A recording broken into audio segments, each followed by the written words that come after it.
घडल्याच नाहीत, त्यांचा विचार का करतोस?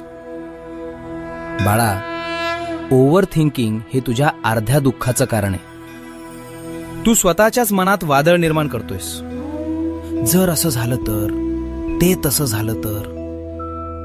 हे प्रश्न विचारणं थांबव. उद्या काय वाढून ठेवलंय हे बघायला मी बसलोय ना. डोक्यातला हा गोंधळ थांबव आणि शांत झोप. सगळं व्यवस्थित होईल. भिवू नकोस, मी तुझ्या पाठीशी आहे.